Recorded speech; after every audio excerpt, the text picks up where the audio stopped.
Superman, issue 11, legacy number 854. This is Joshua Williamson writing with David Baldion on the art. So, Superman came back from the Old West last issue for a little cliffhanger where it seems like the anti-Lex Luthor squad are already in the tower. So that's where we pick up, although most of it flashes back to, okay, here's how that happened. Here's, how they get in the tower and what they're up to. And, yeah. So, I mean, how did you feel about this one? So, I will say it's more of the Williamson kind of stuff of I love the ideas, I don't like the execution. Until the longer it went and the more I started looking back at up the first 10 issues of this and seeing the pieces that were put into place and when they were, that I am appreciative of Williamson for sticking the landing somewhat, but it's still not all that great. If that makes sense. Like, it's a well-told story that's still not that interesting, right?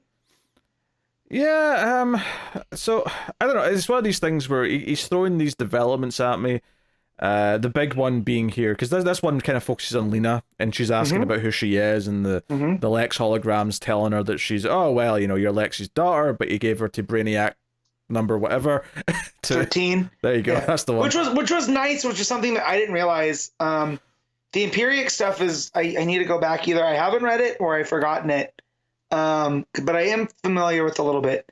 Yeah. But I had forgot all of this. Yeah. This was obviously a recap for everyone, especially those of us who I don't think have read it. I don't think I have anyway. This was like a nice little just summary of who Lena is and how she exists. And it sets up, that the grandmother, Letitia, really doesn't like Lex and so on, which leads to the reveal later in the issue that she is actually the one that's kind of funding and like running this anti-Lex squad. She shows up in kind of Lex style armor and she's with the villains. So that's kind of your big kind of payoff here. I will say that reveal just kind of left me with like I shrugged. Yeah. I was like, yeah, okay, whatever. Well, it made sense because when she showed up and she was so kind of anti-Lex, again, this is what I talk about where he was seeding things, but it wasn't like, again, it's not that interesting, but at least it's well told enough that we're not like taken by surprise. Like, oh, why does his mom hate him now? It was all very clear from the start. I don't know if I agree it's well told, because I think if it was well told, it would have been more than like one conversation with Lex where she clearly doesn't like him. I think it would have been a case of making us actually not necessarily like her. Maybe she'd have a good relationship with her granddaughter, but even that doesn't feel like it's a good relationship. No, and that's what I mean. It's almost a story. I'm like, it's maybe well told is not the right term, but I don't have another piece of vocabulary. Because what I'm saying is that I think she's too thin a character. Because Letitia Luthor does not pop up often. I don't think I've ever read a comic book with this character before this run. No, and the fact that she lives on some private island in some far off place, that's the first time I've ever. She's a new entity, so there's no like dramatic weight to her just because her last name happens to be Luthor, which means some time should have been taken in this arc to really develop her relationship with her granddaughter and her son, and instead all we've really had is the scene in this issue where she's complaining again about him, and the initial scene where she showed up and complained about him to his face. Those are really the only examples, so it's pretty one note. There's not a lot of depth to it. So turning around and saying, hey, she's actually a villain behind all this, I'm like, well, I never even suspected for a second she wasn't a complete bitch. My big question is, like, when did she suit up in this Lex armor? I don't know. Because, like, he also kind of wants you to make you believe, like, someone goes, oh, that's Lex. And she's like, you can't. He's still in prison. It's like, at no point did I think this was Lex just because it's green and purple, What I'm going to suggest isn't maybe the most original things in the world, but just some examples. Like, maybe do a little arc here before this reveal where it looks like maybe she's going to, like, reconcile with Lex. So the idea is that you're building to, maybe she's going to like learn to love her son. Oh no, twist, she's actually the main villain. Or maybe you do something where there's an awkward relationship, but they have to sort of coexist because they're talking about the daughter / granddaughter, and you have them having to sort of like work together on that. But it's never put them in a situation beyond just bickering at each other. So like her turning out to be the villain is like, yeah, I guess that makes sense. Of course she is. Who cares? Like, I wanted it, this hurts me more than it hurts you, and I'm going to have to do what mommy has to do. like that kind of vibe to her, like, Yeah. like Lex, you're so inept, you turn your company over to your biggest enemy. Like, this is why I put this team together. You're feckless, and just have her basically be the mom from Arrested Development, right? Like, and have her talking to Lex like she would talk to Buster. She turns to Lena and says, "Go see a Star War." Yeah, here's some money. Go see a Star War. And of course, her How name's much does Lucille, a banana cost? $10? Yeah.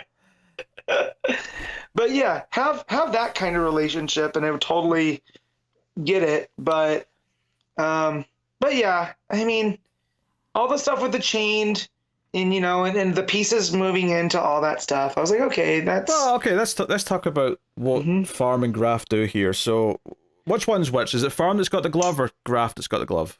Graft has the glove. Okay. And Dr. Farm's so it's Dr. Farm, Mr. Graft. Graft has the glove. Okay. And Farm's the one that we really haven't talked. Yeah. So Graft's got this glove where each finger's a different kryptonite, right? And that's something that's brought. But it's all synthetically created from scratch. They did some testing on Bizarro to sort of develop it, blah, blah, blah. So the plan here is that they use red kryptonite, specifically tailored, because obviously red kryptonite has different effects, but this one's tailored to chaotic. Yeah, but they've tailored this one to get the effect they want, which is to make Superman angry. And their hope is that he will get angry at Lex, and Superman does immediately go and grab Lex from the prison, brings him back to the tower. He's pissed off, and then Lex says, "You idiots, what makes you think he's only angry with me?" So then Superman heat visions Graft's glove, and that smashes into pieces. He swats the chain like he's a fly, pretty much. So he just kind of goes on a warpath, and it becomes this thing. And then Lex has to stab Superman with kryptonite, because he's figured out that green kryptonite counteracts the effects of red kryptonite. So, but I think the idea here is that they want it to look like Lex has just tried to murder Superman, so they can use that against him. But also, they release this kryptonite gas into the city. And it turns out this was something that was being developed by Lex before Superman ever showed up. We get like a little quick flashback page to when he had his hair and he had his Lex outfit, which I still hate. And it's like, yeah, he was working with the kryptonite and making different things with it so that it would affect humans the way it does Superman. Although I'm sure that's not the way they phrased it since Superman wasn't around yet. But right, it was they could weaponize this kryptonite gas. And because it was an idea he had when he used to work with Farm and Graft. Which, I mean, I don't really know what I feel about that yet, to be honest. I'll just have to see what they do with it next issue. Here's my thing. If his whole idea of him being a hero is just because everyone's a hero in their own story, but when we get Graft and Farm's version and it was, either they wanted to take it too far or he wanted to take it too far, whatever it be, and that's what got them to flip on each other, and they still have the fight, and he made it out.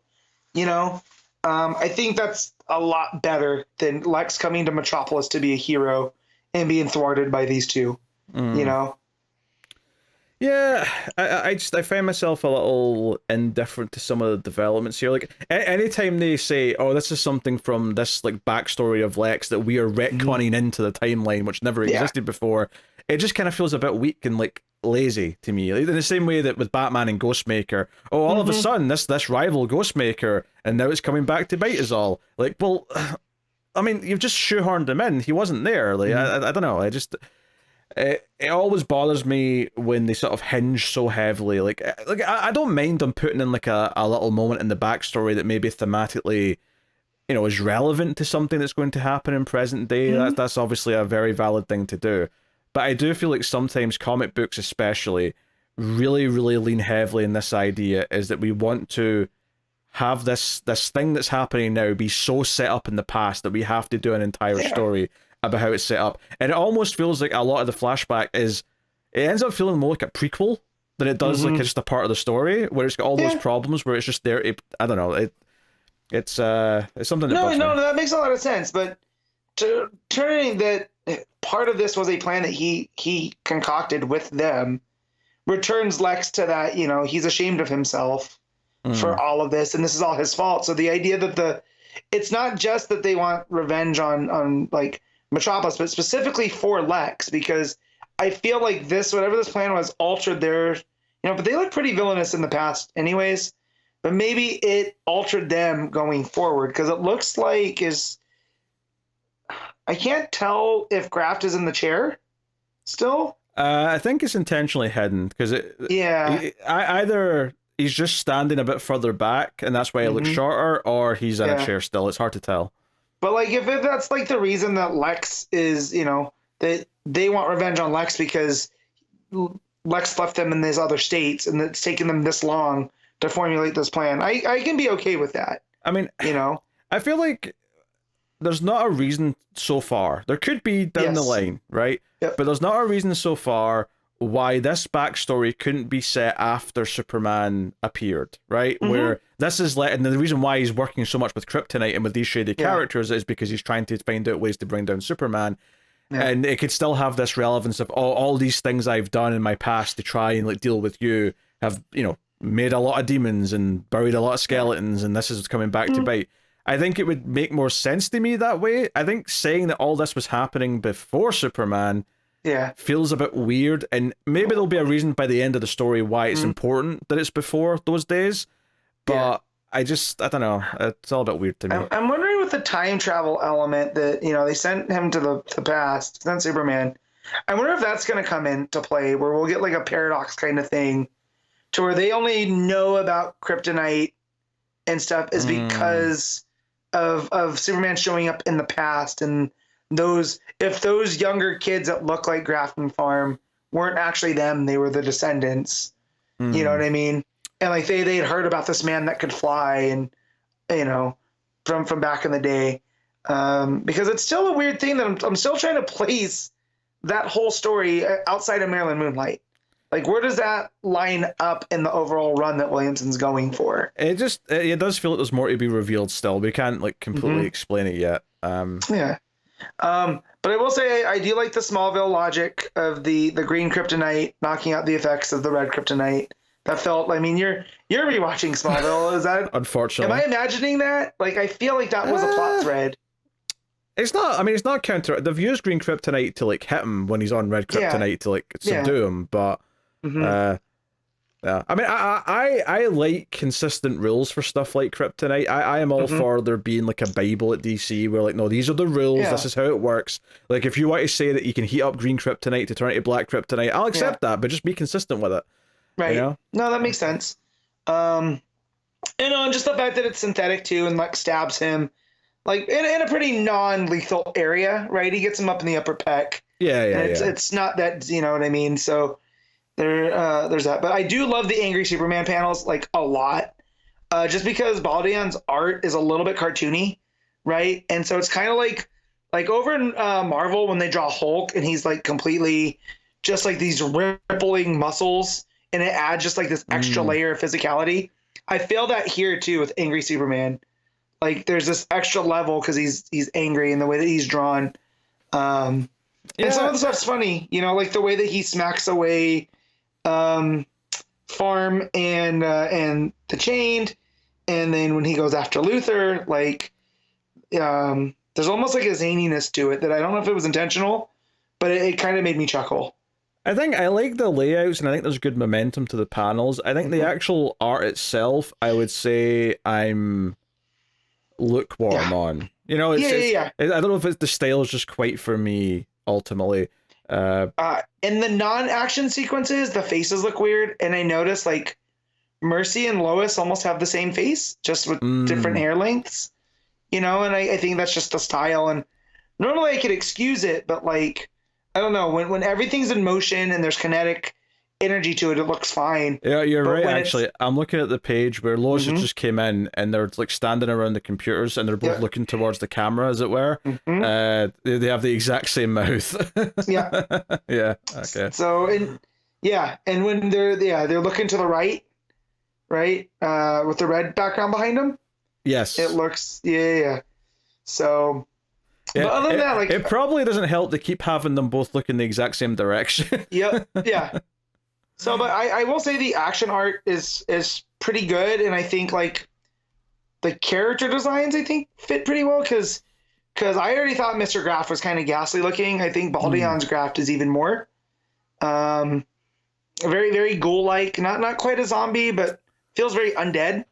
And Yeah. I don't know if that's necessarily what they're going for, but I think it works. You know.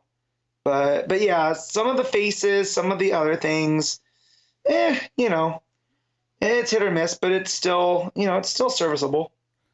No, it's not bad art by any means. It's just I don't think it's necessarily completely clicking for me. Like I said, I think the sequencing is good, and I think everything flows really well. And I do think the book overall is a very easy read, both in terms of its writing style and its art.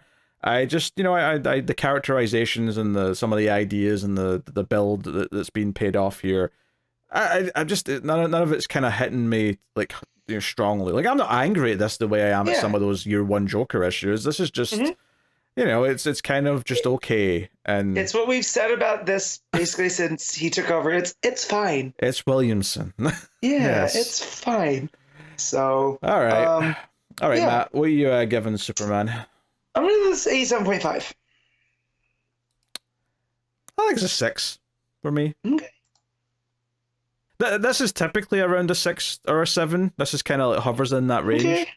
Okay. I think some of the moments in that last Joker year one, I think some had some standout moments that are better than anything I liked in this. Whereas this is more just like a 6 through. This is really okay. Yeah.